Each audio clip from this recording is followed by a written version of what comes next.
Salam saudara-saudariku yang terkasih, kembali bersama saya Pastor Posinus Gule OSC. Pada kesempatan ini saya mau menjawab satu pertanyaan berkaitan dengan usia calon pasangan suami istri atau mereka yang sah untuk menikah dari segi usia.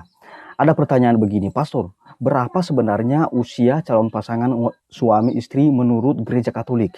Nah, saudara-saudariku yang terkasih, jawabannya adalah kita harus membaca Kanon 1083 di dalam Kitab Hukum Kanonik. Di dalam paragraf pertama dalam kanon itu dikatakan begini, laki-laki yang belum genap berusia 16 tahun dan perempuan yang belum genap berusia 14 tahun tidak sah melangsungkan perkawinan. Dengan kata lain, di dalam Gereja Katolik, usia yang sah untuk menikah adalah genap berusia 16 tahun bagi laki-laki dan genap berusia 14 tahun bagi perempuan. Nah, itu menurut paragraf pertama dari Kanon 1083 ini. Hanya saja di dalam paragraf kedua dari Kanon 1083 ini dikatakan demikian. Konferensi para uskup di masing-masing negara memiliki kewenangan untuk menentukan usia yang lebih tinggi dari calon pasangan suami istri itu. Maka kita di Indonesia, saudara-saudariku yang terkasih, kita taat pada Undang-Undang Negara Republik Indonesia.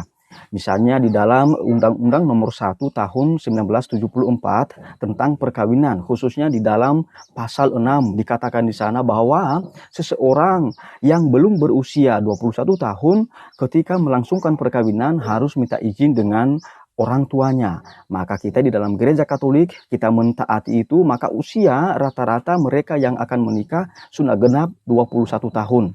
Sementara di dalam Undang-Undang Nomor 16 tahun 2019 yang lalu, Undang-Undang Nomor 1 tadi tahun 74 sudah diubah pasal 7-nya ya, khususnya pasal 7. Mengapa? Karena dalam Undang-Undang Nomor 1 tahun 74 itu dikatakan bahwa usia minimal mereka yang akan menikah adalah 19 tahun laki-laki dan 16 tahun perempuan. Nah, sementara di dalam undang-undang yang baru, perubahan dari Undang-Undang Nomor 1 itu dimuat di dalam Undang-Undang Nomor 16 tahun 2019 pasal 1, khususnya pasal 7 ini diubah menjadi bunyinya kurang lebih mereka yang akan menikah harus berusia minimal 19 tahun, baik laki-laki maupun perempuan. Jadi saudara-saudariku yang terkasih, sekali lagi Gereja Katolik sudah sangat mengikuti apa yang menjadi Undang-Undang Negara Republik Indonesia. Tetapi ada hal lain ya yang diperhitungkan oleh gereja, mengapa mereka menentukan usia 16 bagi laki-laki dan 14 bagi perempuan atau mengikuti aturan masing-masing negara, berarti 21 tahun. Mengapa gereja memandang penting hal itu? Karena di dalam pandangan gereja bahwa mereka yang mestinya menikah adalah sudah mengalami pubertas. Maka dalam usia itu kita percaya sudah mengalami itu. Tetapi yang kedua adalah mereka juga secara intelektual bisa menggunakan akal budinya dengan cukup gitu ya. Lalu yang kedua adalah memiliki kematangan emotional maturity. Nah, mengapa? Karena orang yang menyampaikan kesepakatan perkawinan, kita harapkan adalah orang yang menyampaikan kesepakatan itu sebagai tindakan kehendak yang bebas, yang benar, dan sungguh-sungguh. Itu mereka tidak melakukan hal-hal yang bertentangan dengan apa yang diajarkan oleh gereja berkaitan dengan perkawinan. Dan hal yang penting adalah nanti mereka mengerti apa yang menjadi kewajiban mereka sebagai suami dan istri di dalam keluarga.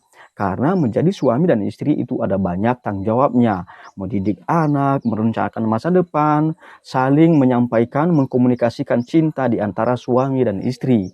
Itu saudara-saudariku yang terkasih. Maka di dalam gereja perlu diperhitungkan mengenai penggunaan akal budi yang cukup ini. Nah, biasanya walaupun sudah berusia ya 21 tahun ya, tetapi kalau belum mampu menggunakan akal budi yang cukup, maka kanon yang perlu kita perhitungkan adalah kanon 1095. Mereka yang tidak bisa menggunakan akal budi yang cukup tidak bisa melangsungkan perkawinan dengan sah. Mengapa? Karena kesepakatan yang mereka berikan itu tidak menjadi kesepakatan berdasarkan kehendak bebas yang benar dan yang penuh. Mengapa? Karena mereka tidak mengerti, kurang penggunaan akal budi. Dan karena begitu, mereka juga kurang memahami kesepakatan yang mereka berikan satu sama lain. Maka sekali lagi dalam gereja Katolik sebenarnya yang diharapkan adalah bahwa mereka yang menikah itu sudah memiliki kematangan baik secara intelektual maupun secara emosional. Dengan begitu mereka akan berjuang keras menjadikan bahtera keluarga mereka sebagai gereja kecil. Karena di dalam gereja Katolik, keluarga itu adalah gereja kecil. Berarti di dalam keluarga, ya, di dalam keluarga diwartakan sabda Allah dan anak-anak atau pasangan suami istri sendiri itu saling memperkaya dan juga saling menguduskan satu sama lain. Dengan demikian, perkawinan yang menjadi pilihan mereka dan yang menjadi panggilan mereka sungguh-sungguh menguduskan mereka dan membawa mereka pada keselamatan kelak. Apalagi di dalam keluarga diharapkan suami dan istri ketika mereka sudah memiliki anak, mereka adalah guru atau rasul yang pertama dan utama di dalam keluarga bagi anak-anak. Mereka pendidik yang pertama dan utama di dalam keluarga. Oleh karena itu, diharapkan suami dan istri ini memiliki disposisi batin yang baik ketika mereka melangsungkan perkawinan. Maka juga di dalam gereja Katolik sekaligus sebelum menikah harus dipersiapkan dengan baik dan mengikuti yang namanya kursus persiapan perkawinan.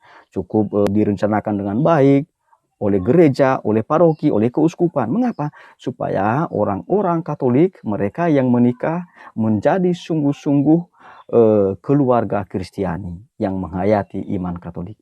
Jadi itu saja saudara-saudariku yang terkasih, jawaban saya berkaitan dengan usia calon pasangan suami istri. Semoga jawaban saya ini membantu Anda. Dan oleh karena itu juga Anda bisa mempersiapkan, Anda bisa merencanakan perkawinan Anda. Tuhan memberkati semua. Amin.